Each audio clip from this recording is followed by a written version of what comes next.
ሰው ከጭንቀት ከሚገላገልባቸው ነገሮች ውስጥ አንዱ ንስሐ መግባት ነው። ከጭንቀት ለመገላገል የመጀመሪያው መንገድ ማለት ነው ንስሐ። ለምን ኃጢአትን ተሸክሞ መሄድ በራሱ ጭንቀት ነው፣ ክብደት ነው በራሱ ነኮ ምን ይላል። ንስሐችን ተናዘን ስንመጣ ደስ ይላል። በቃ አሁን እግዚአብሔር ምህረት አድርጎልኛል፣ እንደዚህቹ ንስሐ እንደገባሁኝ ስጋው ደግሞ እንደተቀበልኩኝ ወስድ ባረገኝ የምንለው ነገር ጊዜ አለ። ነገ ሲነጋ ምን አረግ ይሆን እግዚአብሔር ምን አረግ ያሳዝነው ይሆን አለ ምንለው እና ቀጣዩ ደግሞ ሌላ ጭንቀታችን ደግሞ ሲጋራ ሱስ ያለበት ሲጋራውን ሲያየው፣ ዝሙት ሱስ ያለበት የሴትን የወንድን ምናምን ያንን ምናምን ሲያዩ ባይነ ሌላቸው ትዝ ይላቸው። ምግብም ከሆነ ምግብ፣ በጾም ውስጥ ስጋ ከሆነ እንደዛው፣ ወይም ደግሞ ሐሜትም ከሆነ ያ ንስሐ የገባችሁበት ጉዳይ በእናንተ ዙሪያ ሲያንዣብብ ሌላ ጭንቀት። ስለዚህ መለማመድ ያለባችሁ ያን ነገር ላለማድረግ ከዛ ነገር በመራቅ ብቻ ሳይሆን ያን ነገር ምንድነው ብሎ በማወቅም ጭምር ነው። ከጭንቀት ለመገላገል ሁለተኛው መንገድ ምንድነው? ዕውቀት ነው። መጀመሪያ ንስሐ መግባት፣ ቀጥሎ ደግሞ ዕውቀት። የምን ዕውቀት? ኃጢአት ምንድነው? ጽድቅ ምንድነው? ስጋ ምንድነው? ነፍስ ምንድናት? መንግስተ ሰማያት ምንድነው? ገነት ምንድነው ብሎ ማወቅ ያስፈልጋል።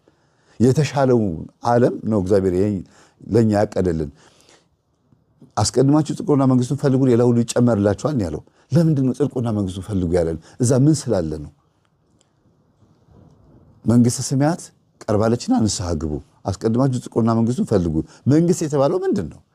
ጽድቅ፣ እውነት ነው። የትኛው እውነት ወደ የትኛው መንግስት ነው የሚያደርሰው? ይሄን በደንብ አድርገን ስናውቅ የዚህ ዓለም ነገር ከንቱ መሆኑ ይታየናል። እየም ጥረት ታደርጋላችሁ። ሐሜት ሲያሙ ከሐሜቱ ዞሩ ትላላችሁ አይደለ? እንዲያውም ምን ሲያማ ሰው ሲያማ ለኔ ብለህ ስማ እንደሚባለው ማለት ነው። አዎ እስቲ ልቦና ይስጣቸው ምናምን ብላችሁ ሰም እኔን አይመጥነኝም ብላችሁ ቶሎ እጥፍ ማለት ከመጀመሪያው ጀምሮ ማለማመድ። እኔ አሁን ምኞት ኃጢአትን ትወልዳለች፣ ኃጢአት ደግሞ ሞትን ትወልዳለች ነው የሚለው መጽሐፍ ቅዱስ ጳውሎስ። ስለዚህ ጭንቀት የሚመጣው ከምኞት ነው። አንድ ነገር በጣም እንመኘውና ከዛ በኋላ ምን እየሆነ ይመጣል? በግድ የሚያስፈልገን ነገር ሆኖ ይመጣል። እሱን ካላገኘን ማንኖር ማንውል ይመስለናል፣ ማንጠግብ ይመስለናል። ወይም ደግሞ እሱን ካላገኘን እምንሞት ይመስለናል። ስለዚህ ግዴታ ማምጣት አለበት ብለን ስለምናስብ ገንዘብም ይሁን ዝሙትም ይሁን ሌላም ውሎ ሊሆን ይችላል እዛ ቦታ መሄድ አለብኝ ብላችሁ ልታስቡ ትችላላችሁና ይሄንን አይነት ሱስ ማስወገድ፣ እኔ በዚህ ነገር አይደለም መኖረው ይሄ ነገር አያስፈልገኝም ብላችሁ ማሰብ። ከዛ ሁለተኛ ደግሞ እንግዲህ ሶስተኛ ደግሞ ምንድነው ያ የተዋችሁትን ኃጢአት መልሶ ላለመንካት ላለማድረግ ሌላ ነገር መለማመድ፣ ሌላ ጽድቅ የሆነ ነገር መለማመድ። እነዚህ ጭንቀቶችን ያስወግዳሉ። ለምሳሌ ቤተክርስቲያን ማታ ማታ ጉባኤ ማዳመጥ ሊሆን ይችላል፣ መጽሐፍት ማንበብ ሊሆን ይችላል። እንግዲህ መንፈሳዊ ሕይወትን ለማሳደግ ማለት ነው። ገዳማት መሄድ፣ ሱባኤ መግባት፣ መዝሙር ማዳመጥ፣ በተለይ በገና መዝሙር ማዳመጥ ከጭንቀት ያድናል። በጣም ብዙ በጥባጭ የሚባሉ ልጆች ማለት ነው፣ አስቸጋሪ አረመኔ የሚባሉ ልጆች ወይም ትናንሽ ሆነው ተንኮለኛ የሚባሉ ልጆችን እስቲ በገና ትምህርት ቤት አስገቧቸው።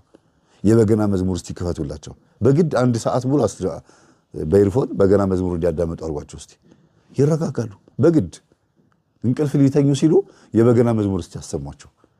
በጣም ነው ጨዋ የሚያደርገው። እና ብዙ ጊዜ የተረጋጉ ልጆች እንዲሆኑ የምትፈልጉ ሆነ መዝሙር ማሰማት፣ በተለይም በገና መዝሙር ማሰማት፣ ስብከት ማዳመጥ። ደግሞ ወደ አዋቂዎቹ ልምጣ። የልጆቹን እንደ ምሳሌ ነው ያመጣሁት። ስብከት ማዳመጥ፣ ልብን የሚያረሰርስ ስብከት መርጣችሁ ማንኛውም መምህር ሊሆን ይችላል፣ የቤተ ክርስቲያን አጣርታችሁ ማዳመጥ። ከዚህ ደግሞ ጎን ለጎን ደግሞ ጸበል መጠመቅ፣ መልክአ ዑራኤል መጸለይ። ቅዱስ ዑራኤል ጭንቅላት ላይ ስለሆነ የሚሰራው ማለት ነው። የእውቀት መልአክና የአእምሮ ስፔሻሊስት ስለሆነ እሱን መጸለይ። ከዛ ደግሞ ስጋው ደሙን መቀበል። እነዚህ ነገሮች ከጭንቀት ያድናሉ። ሙሉ በሙሉ ቤተሰብ የአማኑኤል